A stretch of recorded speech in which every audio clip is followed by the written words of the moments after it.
Just another Tuesday, you know? One of those mornings where the sun's doing its absolute best to pretend like the world isn't about to throw another curveball.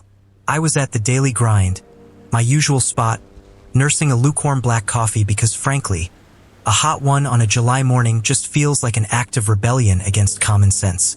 The place was buzzing, not in an annoying way, but that comfortable, consistent hum of early morning commuters and retirees catching up. Bright, even lighting, just like they drew it up in the How to Make a Public Space Feel Universally Appealing textbook. Everything was fine, mundane even, which for me is usually a good sign. Means I'm doing my job right, blending in. I had my tablet open, screen set to some incredibly dull financial news, the kind that looks important but puts you to sleep in 30 seconds flat. Perfect cover. But really, I was just observing like I always am. It's a habit, a reflex born out of years of training to see what others miss. The young couple in the corner, bickering softly over croissant crumbs, their body language screaming first argument. An older gentleman meticulously folding his newspaper, corner to corner, a ritual as old as time. The barista, a kid named Leo, calling out a triple veni soy latte, no foam, extra whip, and don't forget the cinnamon sprinkle, with an almost heroic level of enthusiasm, as if he was launching a rocket. It was all just background noise, the symphony of normalcy, a beautiful, boring, beautiful thing. And normalcy, for a guy like me, is a rare and precious commodity. You learn to savor these moments. My thoughts were drifting. To the grocery list, I should probably make later avocados, always avocados, the bane of my existence. To whether my fantasy football team actually stood a chance this season after my last draft pick turned out to have 2 left feet and a bad attitude. To the suspiciously low water pressure in my shower this morning, a minor but persistent irritation in my otherwise perfectly acceptable suburban rental. You know, the important stuff, the everyday anxieties that keep a man grounded, that make him seem normal. That's the key after all, to be utterly, completely unremarkable. I remember thinking, man, this is nice. No drama, no unexpected calls, no urgent briefings, no sudden pivots. A foolish thought in retrospect, because you know how it goes. The moment you articulate that precise sentiment, the universe hears you and decides to prank you. It's like a cosmic law. But at that exact moment, sitting there, sipping my slightly too bitter coffee, everything was perfectly aligned.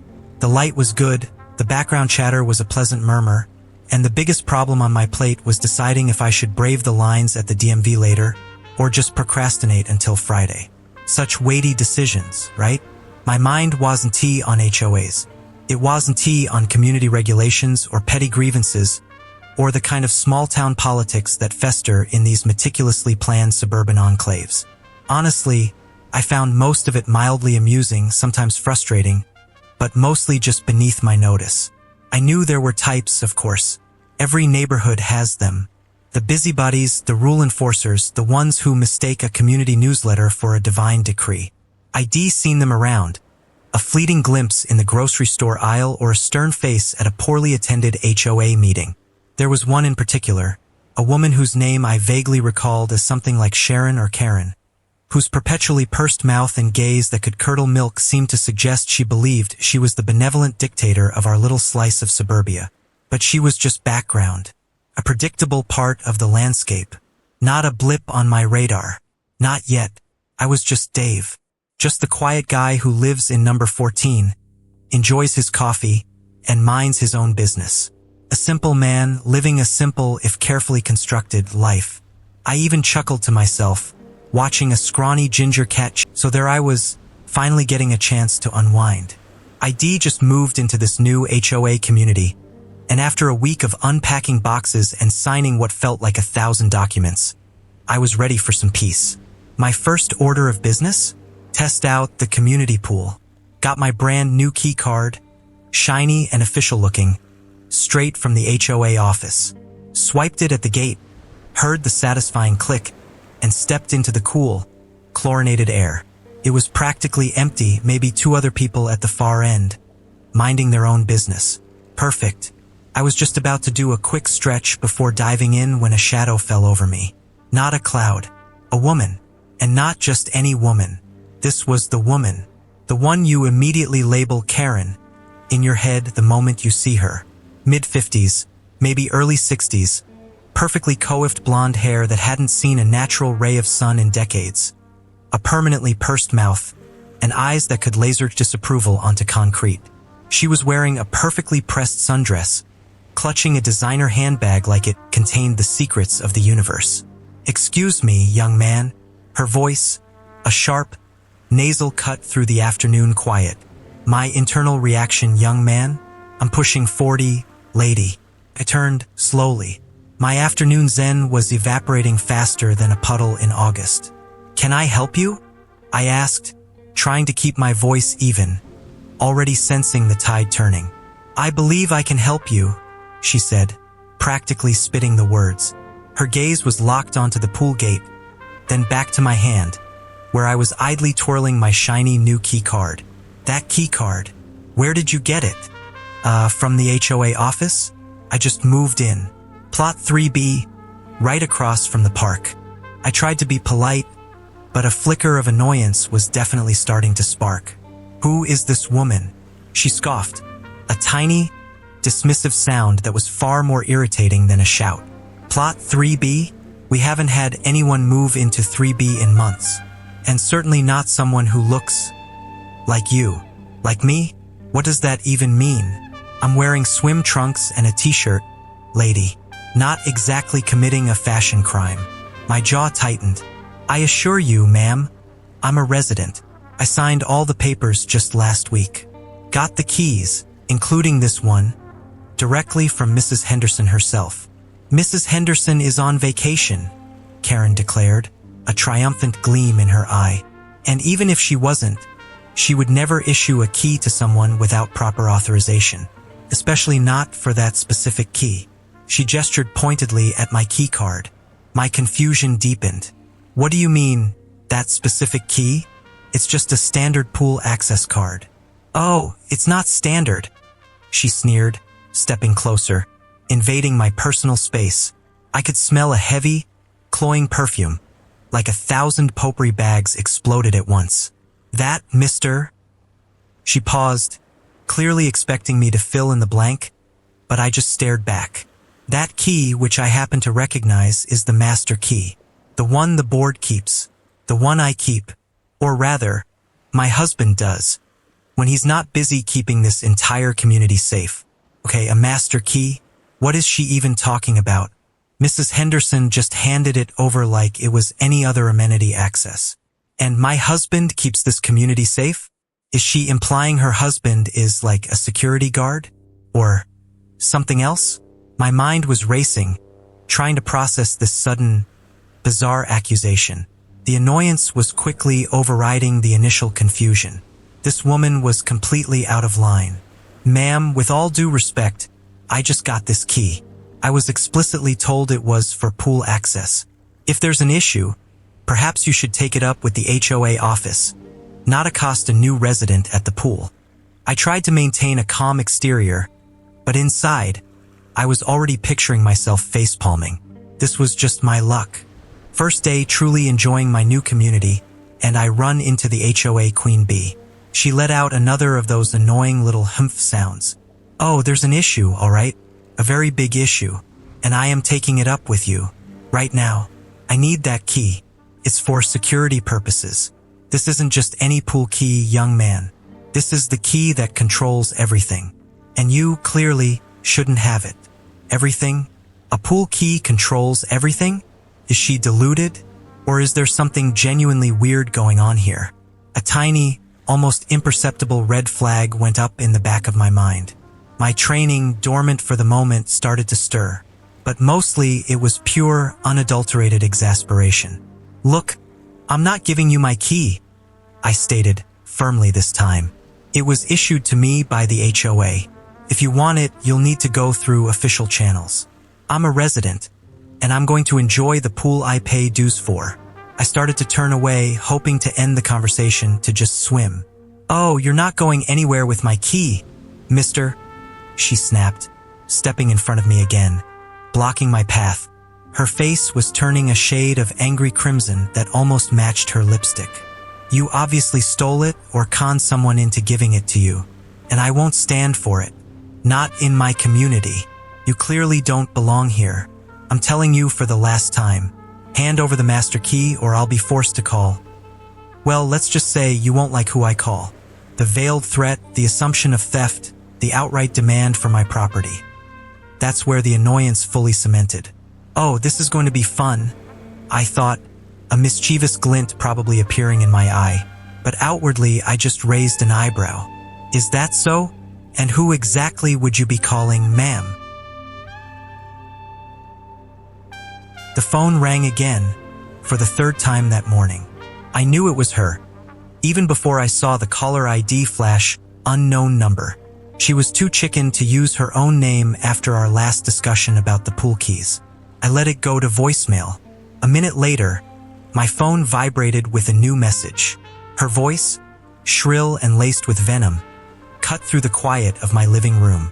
Mr. Davis, she practically shrieked, her voice distorted by the speaker. You think you're so smart, don't you? Refusing to comply with a simple HOA request. Let us see how smart you are when my husband gets involved. He is a police officer, a real authority figure, and he is going to come and collect those keys from you. One way or another. I just stared at the phone, a slow, incredulous laugh building in my chest. Did she really just threaten me with her husband, the cop? I mean, I've seen some things in my time, heard some desperate attempts at intimidation, but this was peak Karen. The kind that makes you wonder if they actually believe the garbage coming out of their own mouths. My initial reaction was pure disbelief, an eye roll so profound it probably registered on the Richter scale. A cop? For pool keys? This is a new low. But then, a tiny flicker of something else. Not fear, no, never fear. More like a dull ache of annoyance. Like stepping in gum when you're already late for something important. I was undercover, deep in the weeds on a serious case, and dealing with an entitled HOA president and her badge-wielding spouse was the absolute last thing I needed. My mental clock was ticking on another assignment entirely, one that involved real criminals and actual consequences, not whether little Timmy could cannonball into the deep end. I honestly thought she was bluffing. Even the most zealous HOA tyrant, I reasoned, would have enough sense not to involve law enforcement in such a petty, baseless dispute. But Karen always found a way to exceed expectations in the realm of absurdity. About an hour later, there was a knock on my door. A firm, insistent knock. Not the polite rap of a neighbor, nor the friendly delivery guy. This was a knock that meant business, or at least thought it did. I walked to the door, my heart rate steady, but my internal monologue already revving up. Please don't be who I think it is. I peered through the peephole and sure enough, there he stood. A man in a full police uniform, complete with a duty belt, looking stern, squared-shouldered, and entirely too important for what I suspected was about to unfold. Standing a few feet behind him, arms crossed, a smug, triumphant smirk plastered across her face, was Karen. Of course, she was practically vibrating with self-satisfaction, her eyes already fixed on mine through the glass, even before I opened it. I took a deep breath, pushing down the genuine frustration that was starting to bubble. This is not part of the plan, Dave. Keep it cool. Remember your cover. I unlocked the door and pulled it open, offering what I hoped was a neutral, slightly confused expression. Can I help you, officer? I asked, my voice calm, almost lazily inquisitive. My gaze flicked past him for a second, catching Karen's triumphant glare, and I felt a fresh wave of internal exasperation. The officer, a man I now recognized as Officer Miller, Karen's husband, puffed out his chest a little, making his badge glint in the afternoon sun. Mr. Davis, he stated, his voice a low rumble, devoid of any pleasantries. My wife, Miss Henderson, informs me that you are in possession of HOA property, specifically the community pool keys, and are refusing to return them despite repeated requests. He paused, letting that hang in the air, clearly expecting me to wilt under the weight of his official pronouncement. I, however, just blinked slowly. HOA property? Pool keys? This is his big police investigation. My internal sarcasm was reaching critical mass. "Officer," I began, my tone still even. "With all due respect, these are my pool keys, issued to me as a resident of this community. I haven't seen any official communication from the HOA, other than Ms. Henderson's increasingly aggressive texts and voicemails, instructing me to return them. And frankly, the last time I checked, an HOA dispute over pool keys doesn't exactly fall under police jurisdiction." Karen, who had been listening intently, couldn't hold back. "He's lying, Ron. He's always been a troublemaker. He's hoarding them just to spite me," she interjected, her voice rising in pitch. Officer Miller shot her a quick, stern look that quieted her for a moment, but he then turned his unwavering gaze back to me. "Sir, my wife is the president of the HOA. She's within her rights to manage community assets. If she's requesting the return of keys, it's a legitimate request." "A request is one thing, officer," I countered, my frustration finally starting to edge in. So there I was, minding my own business, finally enjoying a bit of sun by the pool after a grueling week of paperwork, when I heard that all too familiar, piercing voice cut through the general hum of kids splashing and parents chatting. There he is, the delinquent. I swear my blood pressure spiked instantly. Mrs. Henderson, our HOA's self-appointed queen of rules and regulations, stomped towards me, her face a familiar shade of angry red that always matched her power suits. Her husband, Officer Dave, was trailing a few steps behind her, looking significantly less enthusiastic. He was in uniform, which was a nice touch of intimidation, if I hadn't already known the whole situation was about to blow up in their faces. "You," she shrieked, pointing a perfectly manicured, trembling finger at me. "You still have those pool keys, don't you? After what my husband told you, after the formal warning from the HOA board?" I leaned back in my chair, trying to look as nonchalant as possible, which was getting harder by the second. The whole pool area had gone quiet. Every kid, every parent, every teenager scrolling on their phone was now staring directly at us. Perfect. Just what I needed for this particular grand finale. "Ma'am, we've been over this," I said, my voice calm, almost lazily dismissive. "I have a right to be here. I have a right to my keys." "A right?" she scoffed, her voice hitting a frequency that made my teeth ache. Officer Henderson explained it clearly. "Your residency status is under review. You're not actually a resident. You're a squatter, a trespasser, and you're disrupting the peace." She gestured wildly around the pool area, as if my very presence was causing seismic activity. Officer Dave finally stepped forward, his expression a mix of weary professionalism and obvious discomfort. He knew I hadn't budged an inch when he'd come by earlier, subtly hinting at the larger implications. "Sir, look, Mrs. Henderson is just trying to uphold the community standards. We've received multiple complaints."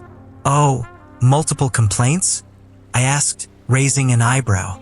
"From whom, officer? From Mrs. Henderson herself, perhaps? Or her imaginary friends?" Mrs. Henderson gasped, clutching her chest dramatically. "How dare you? I am the head of the Architectural Review Committee. I ensure the integrity of this community. And you, sir, are a blatant disregard for all of it." She puffed up, practically vibrating with self-righteous fury. "I demand those keys, now, or my husband will be forced to take them, and then you'll be removed. From the pool, from the community, from everything. We have ways of making sure you never bother us again." That was it. That was the line. The veiled threat, the abuse of power, the sheer audacity of it all. I slowly pushed myself out of the lounge chair, feeling a surge of adrenaline mixed with pure, unadulterated satisfaction. This woman had made my life a living hell for weeks, all because I was a new face, and she couldn't stand not knowing everything about me. "You know what, Mrs. Henderson?" I said, stepping closer, keeping my voice low, but ensuring it carried across the now silent pool area. "I think you're right. You do have ways of making sure I never bother you again." She smirked, triumphant, thinking I was finally caving. "Good. Give him the keys, Dave." "Actually, I continued, a small, knowing smile playing on my lips. I think you'll find that I have ways of making sure you never bother anyone again. Just then, 2 unmarked black SUVs, the kind that scream government, even without sirens, pulled into the parking lot. The doors opened in unison, and 4 figures, sharp-suited and serious, emerged. They moved with a purpose that instantly signaled they weren't here for a swim. They headed straight for us. Mrs. Henderson's triumphant smirk faltered. Officer Dave's eyes widened, a dawning comprehension starting to spread across his face. What is this? Mrs. Henderson stammered, her voice suddenly a lot less shrill. I reached into my shorts pocket, not for keys, but for something else. My FBI badge. I flipped it open, holding it out for them to see. The silver shield glinted in the afternoon sun. Special Agent Miller, I stated, my voice now devoid of any casualness, firm and authoritative. And this, I gestured to the approaching team, is my backup. The color drained from Mrs. Henderson's face faster than a cheap beach towel. Her mouth opened and closed soundlessly, like a fish out of water. Officer Dave, bless his heart, actually took a step back, visibly paling. You're with the FBI? Mrs. Henderson finally choked out, her voice barely a whisper. The second-hand embarrassment was already palpable among the onlookers. A kid dropped his ice cream. A woman gasped audibly. That's right, Mrs. Henderson, I confirmed, my gaze steady on her now crumbling facade. And as it turns out, your husband's earlier visit to my home, under the guise of HOA business, trying to intimidate me and confiscate my property, while in uniform, constitutes obstruction of a federal investigation. A federal investigation, I might add, that has been targeting your rather intricate scheme of embezzling HOA funds through your Architectural Review Committee shell companies. The entire pool area erupted in murmurs. People were whispering, pointing, pulling out their phones. The chaotic bystander footage was officially being shot. Mrs. Henderson let out a strangled yelp. Her eyes darted frantically between me, her husband, and the now-closed FBI agents. Her carefully constructed world was imploding around her. No, that's a lie. You can't. This is harassment. My husband is an officer. You can't do this. One of the agents, a stern-faced woman, stepped forward, holding up a file. Mrs. Agnes Henderson, we have a warrant for your arrest. And Officer David Henderson, we'd like you to step aside. You're being detained for questioning regarding your involvement and your use of your official capacity to interfere with a federal agent. Officer Dave looked like he was about to pass out. He just stood there, shell-shocked, as his wife began to absolutely lose it. No, I didn't do anything. It's all his fault. He put me up to it. He told me to harass him. He said he'd make sure everything was fine. Mrs. Henderson shrieked, pointing a furious, trembling finger at her husband, completely throwing him under the bus in a desperate, public display of self-preservation. It was magnificent. The crowd was absolutely captivated. Officer Dave's face twisted in horror and betrayal. Agnes, what are you doing? Oh, it's just getting started, Agnes, I said, my voice low and dangerously calm. Seems like you really didn't know who you were messing with.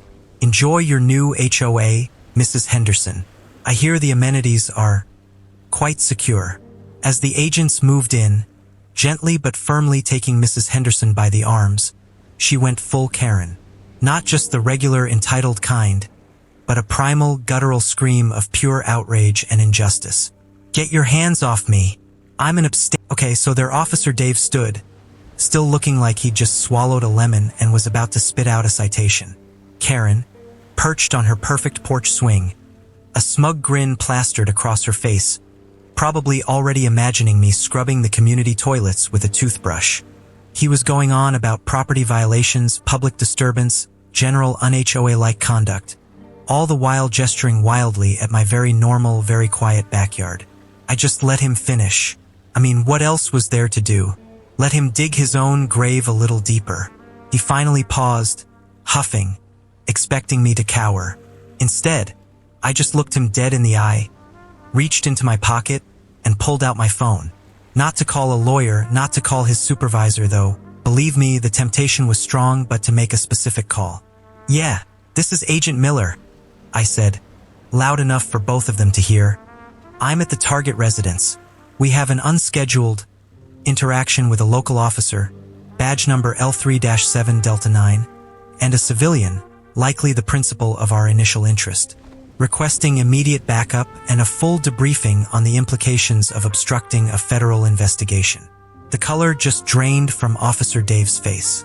It was like watching a cartoon character turn ghost white in real time. His jaw, which had been set in that tough guy scowl, went slack. Karen, from her porch, let out a little confused grunt, like a dog that just heard a squeaky toy in a language it didn't understand. Officer Davis' eyes darted from me to his service weapon, then back to my phone, which I was still holding casually. He knew. Oh, he absolutely knew. The badge number, the federal investigation, the obstruction. It all clicked into place for him in one horrifying, gut-wrenching second. The big, tough cop suddenly looked like a terrified kid who just realized he'd broken his dad's favorite vase. "Sir Agent?" he stammered, his voice losing all its bluster, shrinking to a squeak. I didn't tee my wife, he couldn't even finish the sentence. The smugness was gone, replaced by pure, unadulterated panic. Karen, bless her ignorant little heart, finally caught up. "What are you talking about? Federal? Dave, what's he saying? Just arrest him for the pool. He's always breaking the rules." She started to get up, probably to stomp over and reiterate her demands, but Officer Dave, looking utterly haunted, practically jumped in front of her. "Susan, shut up," he hissed, and I swear, I'd never heard him use that tone with her before. It wasn't just anger, it was raw, primal fear. He grabbed her arm, trying to physically restrain her as she glared at him, bewildered. It wasn't long after that my real backup arrived. 2 unmarked SUVs, sleek and professional, pulled up silently. Out stepped Agent Davies, my immediate superior, and another agent, both looking serious. They barely glanced at Officer Dave and Karen, their attention fixed on me. "Agent Miller," Davies said, a subtle nod. "Situation assessment?"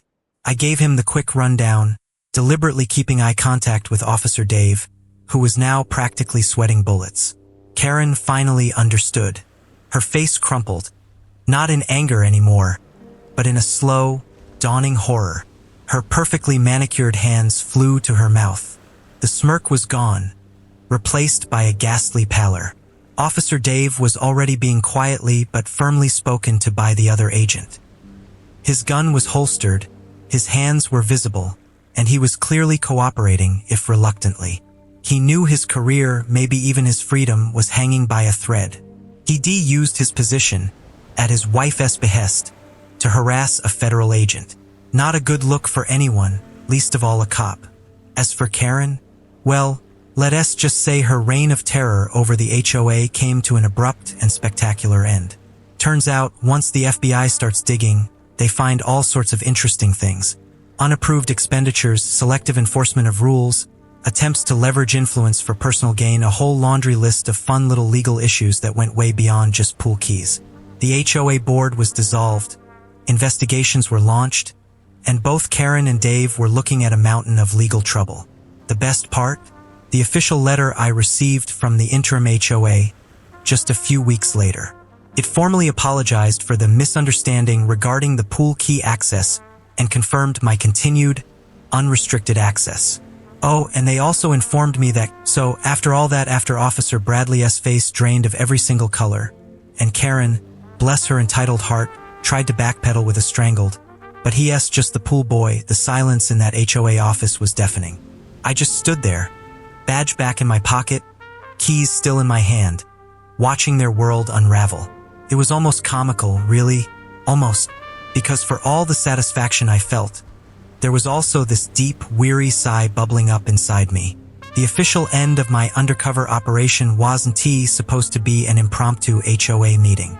It was supposed to be a meticulously planned bust, a slow burn culmination of months of work. Instead, It detonated with the explosive force of a Karen demanding access to the community pool, backed by her unwitting police officer husband. The irony was so thick you could cut it with a dull butter knife. My actual FBI contact, Agent Ramirez, showed up about 20 minutes later, looking like he'd just run a marathon in a suit. He took one look at the wide-eyed HOA board, the shell-shocked Bradley, and a weeping Karen, and just shook his head at me. His expression clearly conveyed, "This is how your cover got blown." I just shrugged. What was I supposed to say? She really wanted those pool keys, boss? The immediate aftermath for them wasn't pretty. Officer Bradley was immediately placed on administrative leave. Turns out, trying to intimidate a federal agent, even unknowingly, isn't exactly a shining moment for one's career. There was an internal affairs investigation, of course. And while I couldn't get into the specifics, let's just say his pension plans took a substantial hit. Karen, meanwhile, harassment of an HOA member and interfering with a federal investigation, even indirectly, isn't something the Bureau takes lightly. She got off with a stern warning and some very public humiliation, but I wouldn't be surprised if she still checks over her shoulder for unmarked cars. The HOA board, who initially thought they had a problem with a rogue tenant, suddenly realized they'd been harboring a full-blown national incident in their rec room. Their apologies were profuse, almost comically so. For me, it was a mix of relief and, honestly, just profound exasperation. My main target, the big fish I was actually after, was eventually brought down, not directly because of Karen, but because her little stunt forced my hand. It accelerated the timeline, created chaos, but ultimately the job got done. And in a strange way, I suppose I have Karen to thank for that unexpected push. But the sheer absurdity of it all still sits with me. All those weeks of carefully constructed identity, all the delicate threads of an investigation, nearly unraveled because a woman felt entitled to control a community pool schedule. A pool schedule. It wasn't about safety or rules or even a genuine infraction. It was about her perception of authority, her need to feel superior, to exert control over someone she deemed beneath her. And that, my friends, is the quintessential Karen experience, writ large and ridiculously with federal implications. Walking away from that neighborhood, I actually chuckled. The whispers, the looks, the sudden politeness from everyone else, it was a bizarre kind of fame. I heard Karen and Bradley ended up selling their house a few months later. Couldn't take the stares, I guess. Couldn't take being the neighborhood pariah. The punchline to everyone's hush jokes. Sometimes you just have to shake your head at the universe. You put in the hard work, you chase the bad guys, you deal with the real threats. And then, out of nowhere, you get blindsided by a suburban tyrant convinced that her petty grievances trump everything else.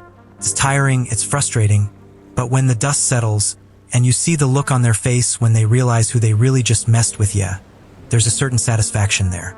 A quiet, weary, but definitely smug satisfaction. And a firm reminder that sometimes the biggest trouble comes in the smallest, most entitled packages.